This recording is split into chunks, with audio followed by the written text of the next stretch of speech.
today's topic is one that I just felt like KJ was particularly well suited to talk about with me because of many conversations we've had over dinner over the last, I think I was doing the math and it came up to about 11 years that we've known each other, something like that. Does that sound about right? Yeah, that's about right.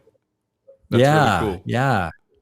KG and I used to work a leadership development program together with one of the big four accounting firms. And we did this 7 weeks a year for several years until it came to a conclusion. And we've had a lot of great conversations through the years. And I've come to know KJ as a guy with a huge heart and just great insights. And so just a little background for this interview. I've had some conversations over the last couple of months with some friends and colleagues on the concept of white privilege. You know, that terminology, white privilege, it's gotten a lot of airtime over the last couple of years, especially. It's not new to the last couple of years, but it's gotten a lot of airtime over the last couple of years. And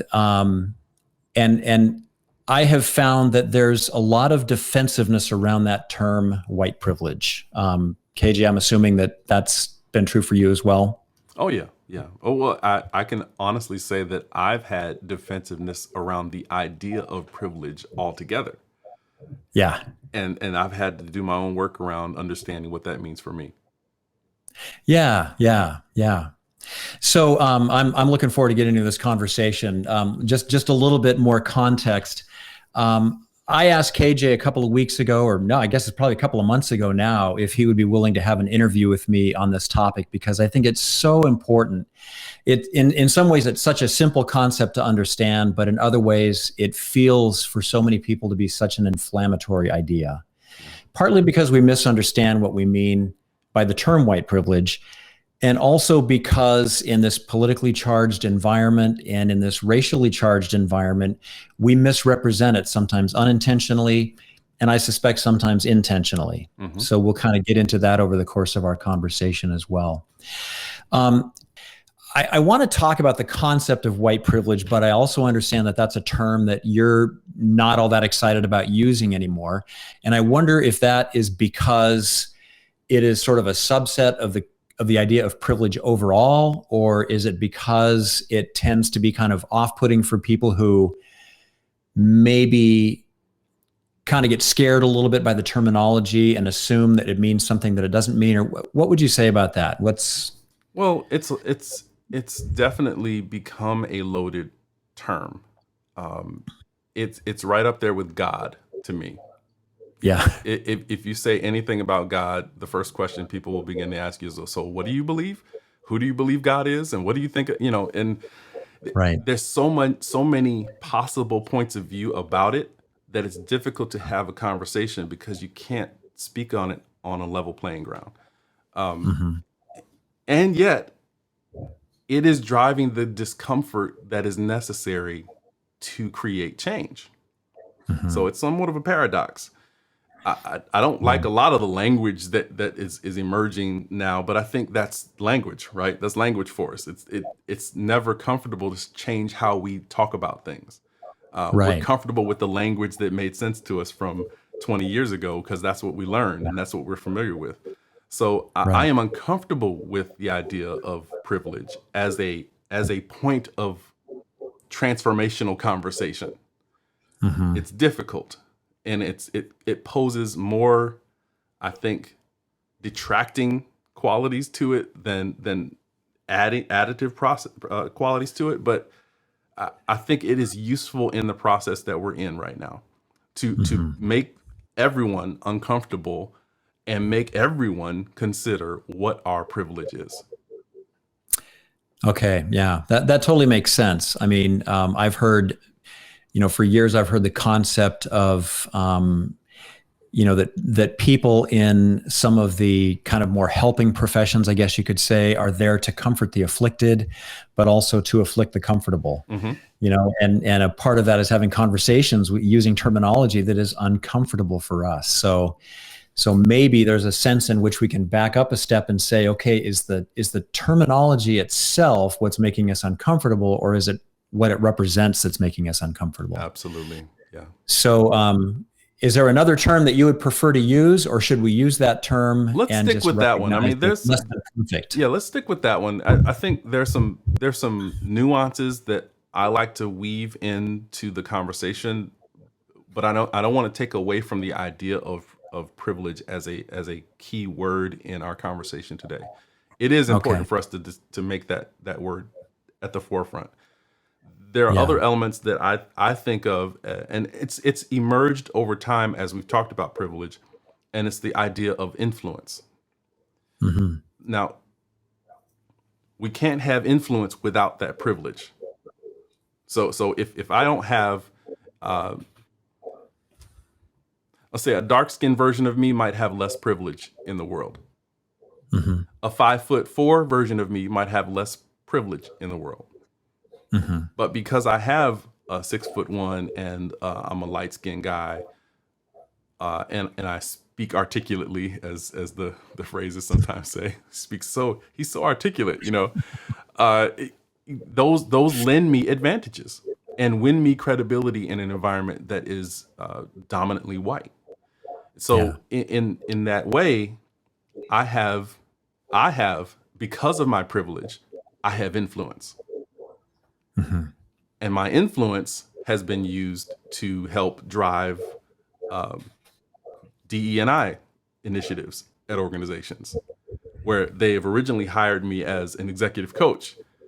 But because I'm confronting them about some of these beliefs at the executive level, they're now saying, "Well, let's go into this uncomfortable conversation with our employees."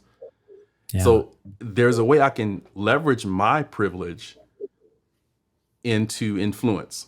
And Yeah. I think when people hear the phrase, when white people hear the phrase white influence or white privilege, they immediately go to the guilt and the Hmm. defense, Yeah. as opposed to realizing that it is actually a statement of their power. Privilege is equivalent to power. Hmm. And so, isn't it curious that usually when a white person hears the phrase white privilege, they move quickly to deny their power. Like, Hmm. no, no. But at the same Yeah. time, you'll hear something like this: I worked hard for everything that I have. Yeah. Like privilege means that they didn't work for anything. And that's the problem that I have with the word privilege, because privilege does connote unearned access. Or so to say that Yeah. someone has privilege and they have unearned access feels like a sweeping condemnation, but it's a very specific identification of access to opportunities, access to Yeah. wealth, access to relationships that otherwise people without that privilege would not have. That I think So, that's where the so rub is. I was working with a particular leader who was really wrestling with this idea of privilege. And over the course of our conversations, there were several. He came to realize that um, what he was fighting was his own sense of not wanting to be responsible, not wanting to be responsible for, uh, and it's perfectly legit. So not wanting to be responsible for something that people are assigning to him. So mhm. it'd be like me saying, Tom, you have gray hair, and Did you say like gray or great? both. um, You'd be right about the gray part. I'm a Libra. I can't take sides like that. So, um, yeah, it's like if someone accuses me of being black, what what can I do about that? I have sorry, no, I'm not. I can't do anything about that. It's not a Yeah. remediable. There's no solving that. So Hmm. it's like to accuse me of something that I actually had no input in or decision in. It doesn't make any sense. Hmm. Great, and that's why I shift to influence. Because it may be hard for someone to say, oh yeah, okay, I see that I have XYZ advantages over other human beings. That actually takes some work. Mm-hmm. Because if you've been living in that water your entire life, to all of a sudden name all the water around you as privilege is a leap. It's a leap of Yeah. consciousness. And we're asking people to make an enormous leap of consciousness out of the water that they're in and into the water of someone else that they've never been in. Wow. Well put. And so it's a good word to cause the discomfort. But we've got to create an environment where we can talk about what it means to have privilege in a non-confrontational way, because everyone has privilege, of course. We Yeah. all have Yeah. some advantage over someone else in our society. What the impetus behind the white privilege conversation is that people of color, black folks, indigenous folks, have not had access to the level that would afford us the same kinds of success, same kinds of accomplishment as our white brothers and sisters, and that the constructs have made it so. Yeah. So as you speak, I mean, I love how you phrase it. It's a leap of consciousness. I mean, it's a huge shift. It's a paradigmatic shift to actually kind of be able to exit my world and enter somebody else's and see it from their perspective and recognize the privilege by which we've been surrounded our entire lives, unconsciously even. Mm-hmm. I remember just recently I saw somebody on one of those late night shows say that white privilege, again, recognizing that it's kind of an umbrella of privilege overall, but white privilege, it means that the color of my skin has never been a challenge. Like it's never been a problem for me. And I guess like you saying that I have gray or great hair, whatever that was, I'll take great hair over I'll let gray, you but fill I in the mean, blank with your own self-pleasing definition. okay. Yes. Yeah. You know what? I mean, we have audio issues, so I'm going to choose my own reality here, and I'm choosing that one. So for you to say, Tom, you have great hair, that's just an objective fact, right? Yes. It's just a reality. I didn't, seek my life. I didn't seek throughout my life to have great hair or gray hair. It just is, right? Mm-hmm. So in a sense, there's nothing for which for a Caucasian to feel guilty about. It's not like, oh, you've been born into the skin color that was the wrong skin color. It just is, if you're white, you're white. Mm-hmm. But being white in the system in which we now live means that I have privileges that other people don't, that the color of my skin has never been the thing that holds me back, the thing that prevents me from access to certain things. Yeah.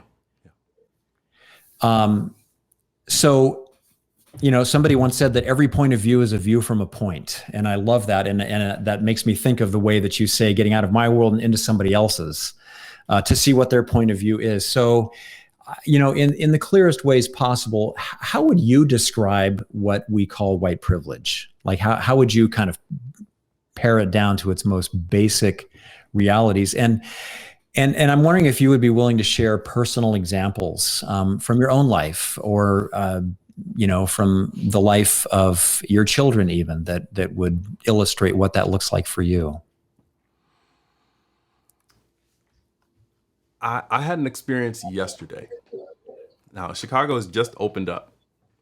Restaurants, streets are full of, cafe tables and chairs and everything now. And so I was visiting the Old Town Art Fair, which just shockingly erupted into reality after not even existing a month ago. All of a sudden, it just snapped. Yeah. People are ready. Right. Everybody's waiting. They're like, okay, we can do it now. Everybody just now. Get your art out there now. Yeah. And so we're walking around afterwards and found a restaurant, sat down. Actually, we're told to sit out, find a chair out in the patio area. We found some seats, sat there, and waited almost 7 or 8 minutes before a server brought out some water. In that 7 to 8 minutes, 2 tables beside us were emptied, cleaned, cleared, had new groups sat in them, and served water in the same 8 minutes that we've been sitting there. White participants in the culture, 2 Black participants in the culture. And when I didn't know this at the time, but the manager came out and he brought some water out to us. And I said, just as a point of feedback, just to pass on to your manager. He was a manager. We've been out here for 8 minutes and no one has brought us a menu. No one has come to explain us how to order. No one has brought us any water until you. And these 2 tables got serviced far faster than we did. And he immediately went into defense mode. Like, oh no, we're understaffed. We're understaffed. I said, but they got served before us. This is not about staffing. Not that understaffed. So it was this moment of like, wow. Like we're literally sitting here. They saw us here first, and they served 2 other guests, 2 other groups before us. Yeah. Now, we can make up all kinds of stories about that, but that is a regular occurrence in my life. And it's not like I go looking for it. I just notice. I notice now more than I ever have how long it can take for me to get served. If it's between me and a white person, 9 times out of 10, the white person is going to get served first. If I'm in line, 9 times out of 10, the person at the front is going to ask the white person, "Have you been served yet?" It's uncanny. Yeah. And so that just to give you a little taste of that, that is a drop.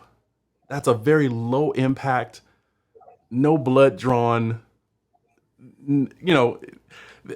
but think about the accumulated effect of being treated like that day to day to day to year to year to generation to generation. Yeah. And that has been normalized amongst a good portion of the Black community. As I think about microaggressions, I mean, that's one of the things that some of the more, I don't know, it's probably an incorrect characterization, but maybe some of the more conservative talking heads like to poo-poo as being way too PC and that kind of thing. But I think about microaggressions, and I think it probably is only micro on the deliverer of the microaggression, but it doesn't feel so micro on the recipient. Actually, I don't think the perpetrator of an aggression realizes it's an aggression, and if they do, they don't care about the impact. On the recipient side, a microaggression is like a paper cut. And as in death by 1,000. It could be annoying by itself, and you just kind of like, whatever, walk into a store and someone refuses to walk up to you, but they walk up to somebody else to ask them for help if they need help buying some clothes. I walk into a dealership and nobody approaches me. I'm just wandering around the lot looking at cars until they see what car I drove in. And then they run up to me and say, well, Mr., what's your name? How can we help you? So those are little things that I think we just get accustomed to. Phrases. You're in a boardroom, you're in a meeting, and someone calls someone, you're just here to take notes, aren't you? It's like, what? And so this little things here and there that we, because of power dynamics, we won't respond to those moments with a powerful response because something might be at risk for us if we respond the way we really want to create boundaries that are safe for us. but we tolerate them. So it becomes this little paper cut, and like you said, death by 1,000. And so, at what point do we have power ascribed to us that we have the volition to say something about that without great personal cost to our livelihoods or our upward mobility within an organization? Mm. Yeah. So what are the risks of being assertive? What are the risks of pushing back? Mm-hmm. What are the risks of calling into question a person's worldview for you versus for me? Right. Yeah. Exactly. So you could probably say, walk into somebody's office and say, I didn't really appreciate the way that you spoke to me in there. Now, it might rub them the wrong way, but if, say, I were in that same position and I walk in there and I say that could be the end of my career there. Mm. And I've actually had instances where that's been a very real dynamic for me. Yeah. I think you were the first person who told me about the dangers of DWB, driving while black. Yeah. Yeah. It's a deep wound that I'm still managing, quite honestly. And I'll just a brief summary of it. Sunday afternoon, head to a picnic with my kids in the back seat, friend of mine on the passenger side, and I'm at a stoplight making a left turn, and evidently my left turn light wasn't working. So as I made the turn, I get pulled over by the police officer who was behind me, and not knowing at all why I was being pulled over, because I was literally at a stoplight being pulled over right after the stoplight. It's like what could I possibly done here? There was no thing to go through. And he gets out the car and he begins to yell at me. Put your hands out the car. Put your ID outside the car. I mean, first of all, I'm in a 3-piece suit. At the time, I was driving a 7 Series BMW.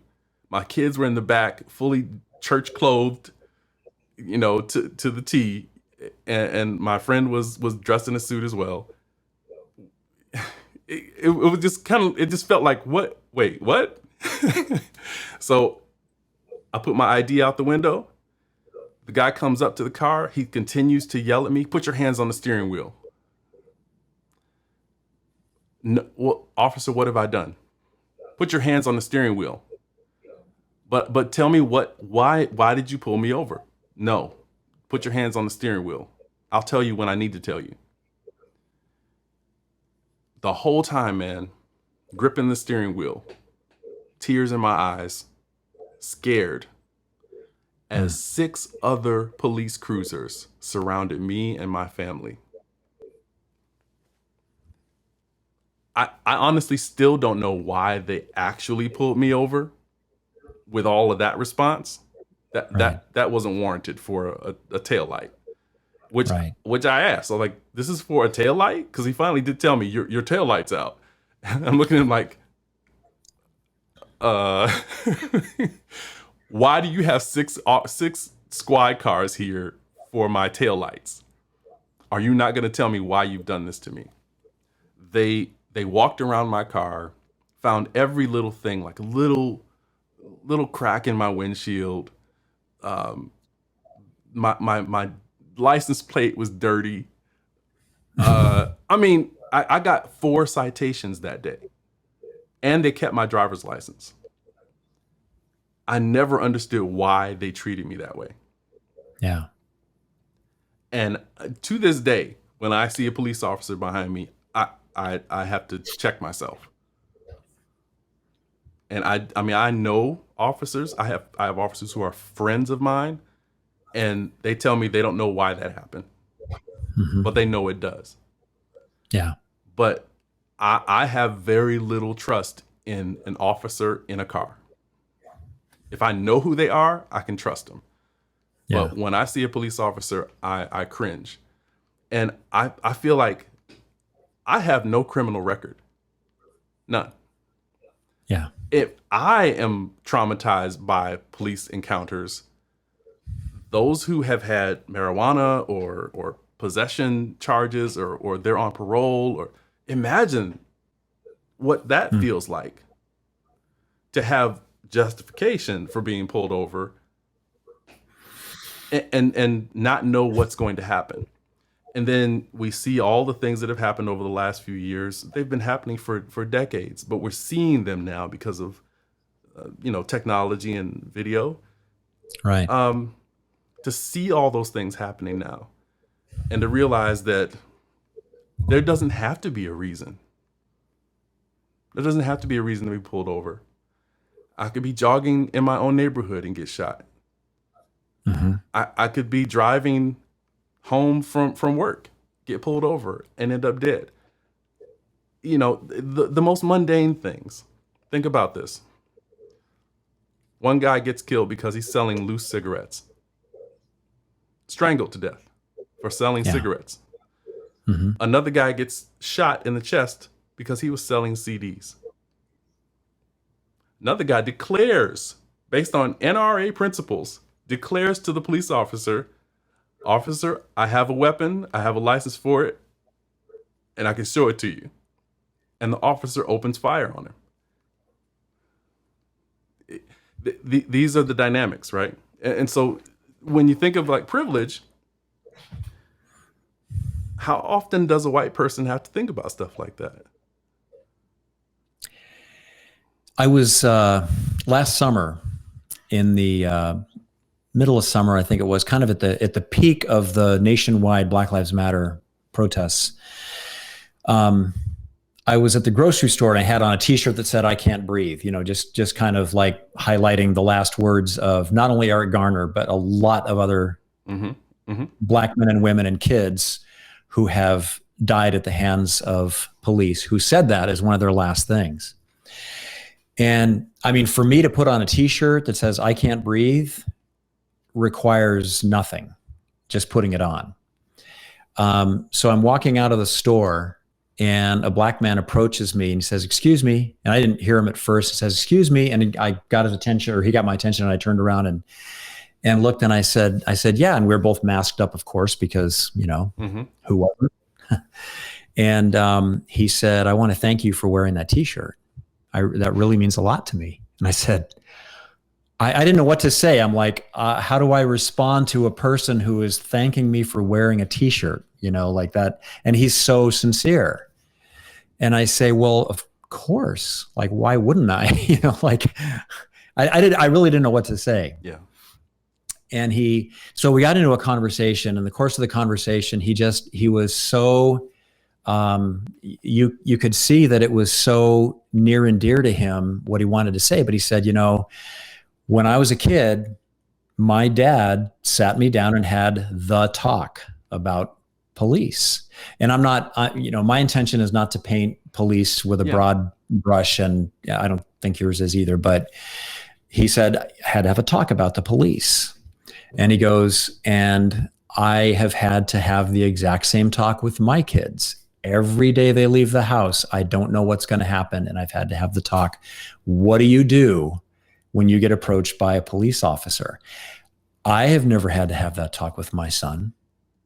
Yeah. I mean, I've had to have talks like, like don't be a smart aleck and that kind of stuff. Cause I mean, that's just uncool and disrespectful to anybody. But I've never worried that every time my son leaves the house, any encounter with a police might be his last. Yeah.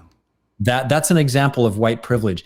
It doesn't mean that I should feel guilty that my son is in less danger than somebody else's, but it does mean that I have, as a fact, a position of privilege that you with your kids do not. Right.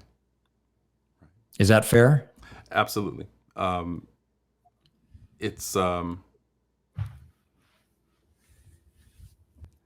I think it's important to also add to that I can go from being at the top of Willis Tower, speaking with leaders from a very large company, and walked down to my car, and because perhaps of how I looked, or maybe it just seemed incongruent to the officer, I walk up to my car and I get asked, "Is that my car?" I've never been asked that. It's not an uncommon event. Yeah. And a more comic one is, I heard a comic from the Daily Show talking about this, that like if I buy something at the grocery store or at the drugstore, I go in there, and one of the questions that they ask when you check out is, "Would you like a receipt?" And almost invariably, unless it's at a restaurant, I say yes. Why? Because I am not going to be the black man walking out of the drugstore without a receipt. I want a bag, a receipt, and I want it stapled to it like it's takeout. Just I need proof that this is mine. Yeah. And that's been ingrained in me from a very young age. Do not walk out of a store without a receipt. Wow. You need to be able to prove that what you bought is yours. Mm-hmm. And honestly, I've never heard a white person ever tell me that.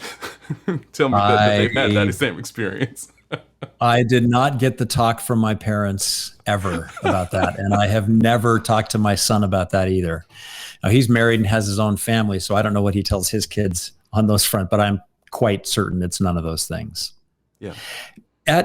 At an emotional level, like the imagery of you being at the top of the tower, talking to these business executives, and then going down to your car and being asked if that's your car, at an emotional level. And I know you're not a victim. You don't have a victim mentality, but I do wonder if you'd be willing to just say at an emotional level how that feels, to have such a juxtaposition of sort of a recognition of who you are as a human being, a professional, all of these different things. And then to go down to your car and have somebody suspect you, because implicit in that is a suspicion that you might be trying to get into somebody else's car. Oh yeah. Mm-hmm. It's unfortunately, I've gotten a little numb to it. And I think that's a function of survival too, that after a while things just feel normal. I can push back more now when I feel like I can. Because it's not always readily accessible to turn around and say, why did you feel like that was okay for you to ask me? You didn't even wait to see if I had keys. You didn't even wait to see if I was going to get into the car without any special, break-in tools or anything like what? How can you make that assumption without evidence? Right. I didn't feel like it that day, quite honestly. And I just looked at him like, "Are you serious?" And I pulled out my keys. But I think it's a level of anger and frustration, which is another layer of anger, and it still awes me sometimes that given everything that we are exposed to today, we have more information available to us than ever before in ever. And we still have ignorance, and we still have these deep assumptions about each other and deep suspicions about people who are different. Yeah. And so little curiosity in the face of so much information. I mean, like I said, I'm 63, so I remember the civil rights movement. I remember the violence. I remember Martin Luther King Jr. like it was yesterday. I remember in 1968 when he was assassinated. We were all glued to our radio first and then the TV set later because, this was huge, huge news. And it just absolutely shocked and, roiled the country. And And then I remember, the Civil Rights Act being passed. I remember racism feeling like, oh, this is finally something we're getting a handle on. Finally, Jim Crow is fading away, and we're finally emerging kind of more of an evolved society or something like that. And boy, was I wrong. I mean, and I say this not as some saint in the background looking at a fallen society. I say this as somebody who continues to struggle with blind spots and recognition of moments where I'm standing in white privilege and I don't even know it. I'll give you an example. I do a lot of workshops now on. I work with organizations to help them learn how to spot people who are in suicidal crisis within their organization. So it's kind of like, equipping the workforce to become more aware of people in crisis and then knowing what to do about it. And I was just talking to a group, maybe 2 months ago. And there were a number of Black folks in the group that I was talking to. And I was talking about how, if you cannot get help to a person, if they will not call a hotline, if you can't get them to some immediate mental health help, if they want to accompany you, et cetera, et cetera, et cetera, kind of as a last resort, you can call the police. Now, see, you're nodding your head, and I'm saying this from a position of even ignorance of my white privilege in saying that. Like, for me as a white person to say, call the police, I did call the police on a person not long ago that I couldn't reach and I suspected was in suicidal crisis. They were absolutely amazing, wonderful to that white person.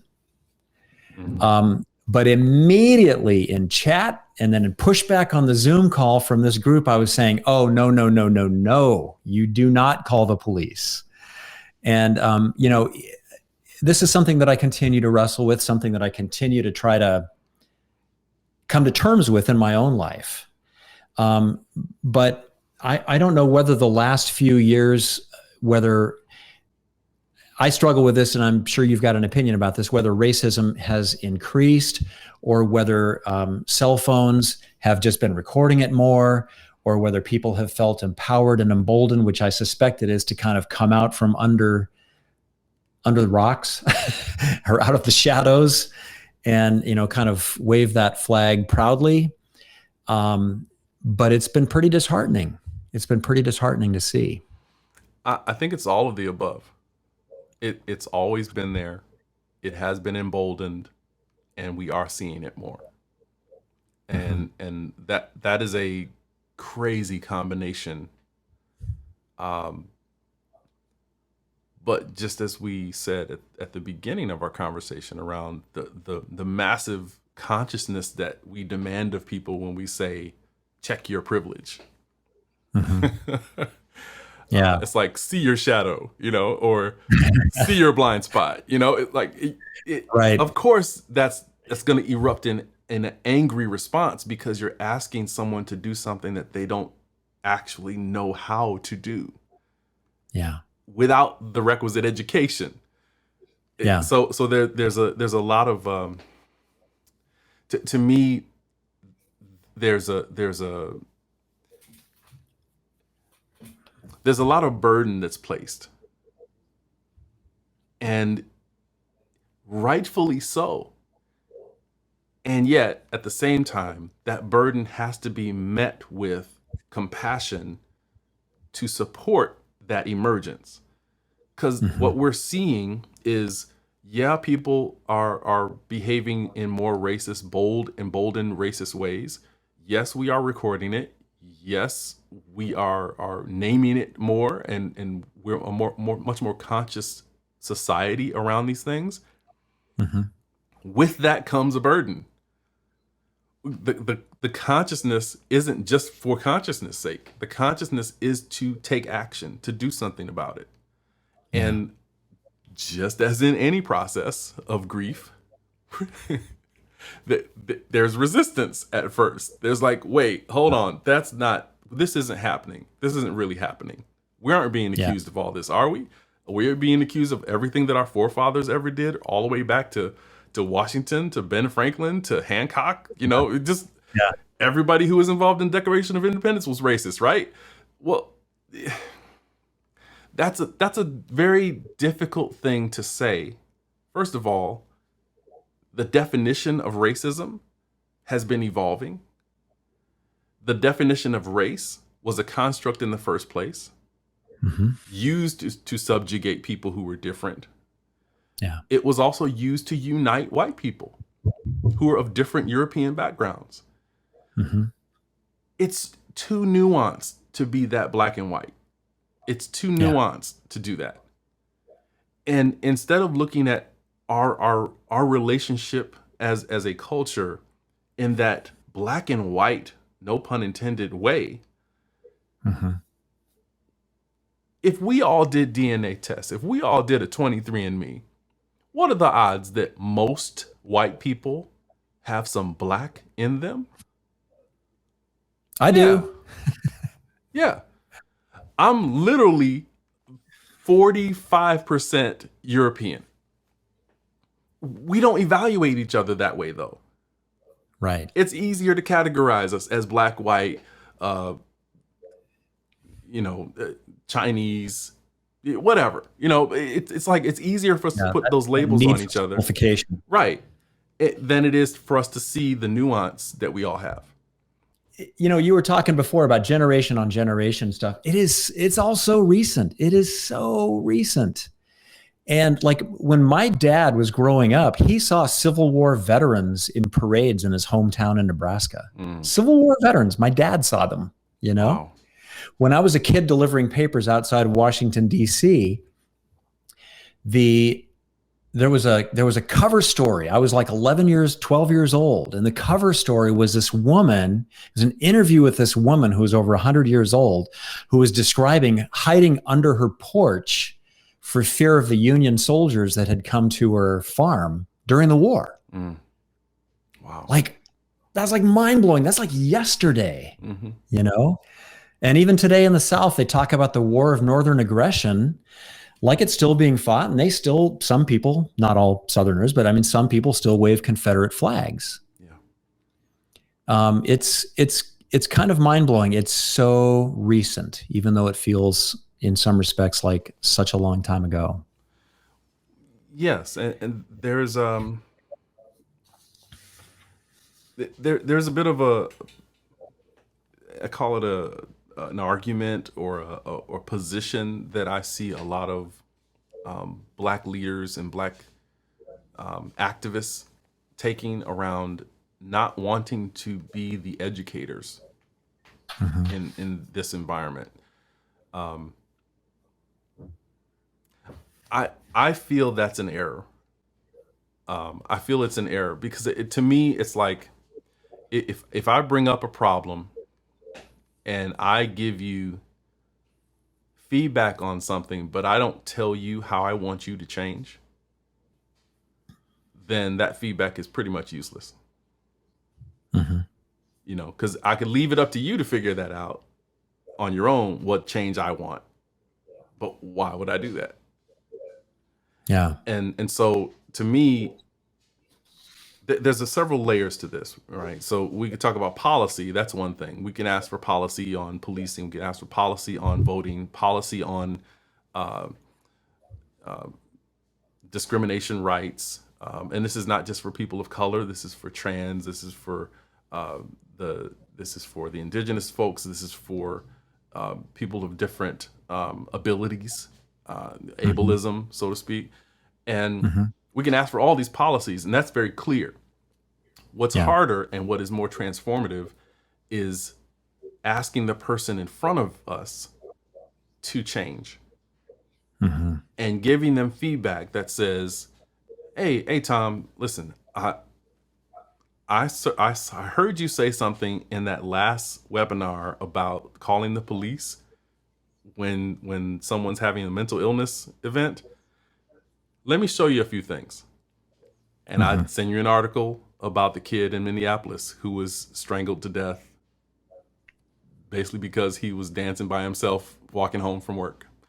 or Yeah. the mental health care worker who was shot trying to care for another mental health care patient with no weapons. So, I can give you those things and say, here's some things to consider so that you're aware of the cultural implications of what you just said. And so next time you're equipped, right? Now, if I don't do that and I just say, Tom, that was really wrong what you did. Don't do that again. Hmm. Then That I'm was just going to all be privilege. defensive. That was all privilege. Your Yeah. privilege was showing. It's Yeah. the Yeah. common phrase now. Like, it's not really helpful. And Yeah. if you're not going to be willing to add to someone's development as a human being, don't call them out for their humaning. They're Hmm. human. They're going to make mistakes. They may not even have any clue what privilege they're walking in. But I tell everybody who will hear me, like, if you want something to change, own it. You can't just say, like, you guys are doing this wrong. I actually have Yeah. a couple of clients that are in this space. Like, one works with police departments. It's what they Hmm. do all around the country to help affect policy change and reduce violence. And it's work that I'm really proud to be a part of. And so they're constantly calling on police chiefs to take on these roles. They're literally doing this thing. Like, here, they're not saying it in this way, but they're effectively saying, here's your privilege. And it's Yeah. data driven. We can here's what you're doing and you don't even realize you're doing. Hmm. And here's what we offer you to do something different. And we'll show you how to do it. And to me, it's some of the most compassionate work that's happening right now, because it's clearly Okay. confronting behavior with education, with Yeah. patience, with accountability. Ultimately, like, you said you were going to make these changes. Have you made these changes? And if not, why not? Hmm. And so, to me, though, that's a path that we can take together that doesn't keep separating us. Yes, privilege is a point of consciousness. It's an explosion. Sometimes it's violent. Sometimes it feels like an accusation. It can lead to a compassionate conversation around what we want to create together. That's why I wanted to interview you. I love your insights. I love your heart, and I just know that I sometimes think about the civil rights movement, and I think that technically, yes, we changed some things in law, we changed some policies, but if the hearts weren't changed to kind of build on that, then in a sense, it's kind of doomed for failure. I mean, yes, we have sort of a technical social contract, but as you've discovered more than I, that doesn't necessarily mean a thing. Right. So changing hearts one at a time, changing perspectives, hearing each other's stories is like so critical. And I think you're so right that making accusations puts people on the defensive. And the more we're on the defensive, the more anxious we get. And the more anxious we get, the more binary we become in our thinking. It's either this or it's this, and there are lots of talking heads that take advantage of that and really play on that. And so they start throwing out these straw man arguments with things like the 1619 Project or critical race theory or whatever. Regardless of how you might feel about the peculiarities of those particular programs, the straw man argument is they want you to hate yourself. They want you to loathe yourself as a white person. They want you to hate America. Yeah, exactly. And then you shift your attention to trying to defend. No, we're not saying hate yourself, hate America, instead of staying focused on why these things exist in the first place and why it's important to be honest about our history. Yeah. So, well, what you're talking about there, Tom, is critical thinking. And in America, and I think the world is in short supply of it. So we need to find our roots again around really being curious. And and honestly, it's I think the from the last administration, and I'll tread lightly here, curiosity and an appreciation for the scientific process was the Testing thing I feel like hypotheses. was just thrown out the window. We don't Yeah. need that anymore. And I think the most valuable thing that we can regain is that sense of curiosity and willingness to try. Hmm. We might fail. Okay, let's try a different way. Okay, let's try a different way. And there's such a success myopia that it's difficult for us to get progress because we're not willing to fail at anything. We're not willing to try things that might fail. We can't Yeah. fail or we won't get reelected, which is not Right. a goal for someone in public office to get reelected. The goal is to Right. serve, right? And I think this is the movement that needs to be made. It's like we need to be willing to try and fail. We can't get canceled because we tried something and failed. That doesn't make any sense. We wouldn't have anything we have today if people gave up because they just tried and failed. Oh, that's it. No iPhone. Yeah. What we're doing right now wouldn't be possible without experimentation and curiosity. How do we think we're going to be as humans together without those things? Let me just finish by asking you kind of a hypothetical question here, just kind of a way of summarizing what we've been talking about. If you were sitting down with somebody over a cup of coffee who felt defensive and maybe personally offended by at least how they understood the concept of white privilege, what questions would you want to ask them, and what central things would you want them to understand in a way that is faithful to that approach that you've been talking about, staying curious and compassionate? Well, I think I'd start with wanting to know their story. Quite honestly, I probably would not begin with the question of, here's your privilege. Take that. Take that, white guy. Privilege Yeah. on you. Put some privilege on you. Maybe you ran into each other and they were still bristling from a conversation. Yeah. White privilege. And I think it's important to find out, what's your story? What's where do you come from? What are some of your challenges? And then offer some of my own. And allow them to be curious. To me, it's not even about resolving the what is white privilege question, but the more we get to know each other, actually know each other, it's kind of a rare thing nowadays, but actually getting to know someone, the more we change our perspective. It's also, I think, a big advantage of travel.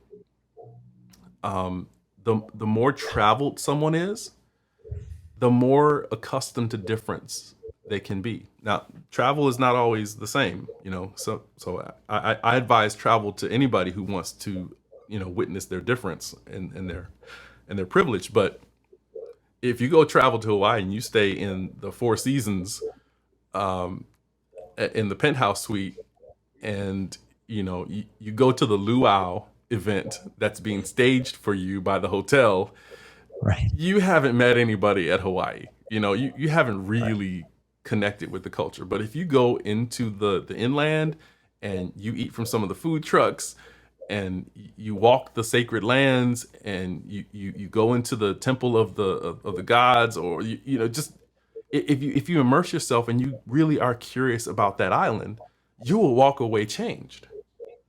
Mm. If you understand what aloha really means, and that is, we share breath. We share the breath of God, is aloha. Aloha. If you understand what that means, you'll be changed the next time you hear that word. When you hear it from someone who is from that culture, from the island, it can be transformative. So having experiences that take us out of our normal environment, that could be volunteering, that could be working in the inner city community, that could, and I'll tell you, some kids will tell you about your privilege before you even ask them. So, it's getting out of our comfort zone and being curious and being willing to be uncomfortable. My daughter, Andrea, wrote this manifesto that in it, it was a beautiful line, elegantly said, "Get comfy being uncomfy." That's awesome. It's just the place where we're going to learn. Yeah. I think every change of my heart has been that very process, getting to know maybe people that I feared or didn't understand, Mm-hmm. and then being unable to go back to my old way of thinking, just unable. Yeah. Yeah. I think is it Einstein that said that the mind expanded beyond its original proportions can never return to them? Ooh, I like that. I think it was I know. Einstein. Let's say it was. I will just go with it. It's an internet totally meme. Einstein. It's an internet meme. We can just put Einstein underneath it. Yeah, and for sure, Harriet Tubman was born when Jefferson was alive and after Reagan was born. Go. So we'll stick with that too. You might get some recoil on that one. I might. I'm going to have to fact check that, and I'll get back to you. You'll get a message from me later today saying, no, she totally was not, or can you believe it? She actually was. Right. It's going to be one or the other. Well, KJ, I cannot thank you enough for spending this last bit of time with me and sharing your own personal story, for your honesty. And I knew you would have great insights, as you always do. And I'm richer for our conversation today. So thank you so much. I really appreciate it. I appreciate you. Tom, I'm honored, and I love you, brother. Love you too. Thank you. All right. You take care. Well, hi, everybody. That's a terrible way to begin.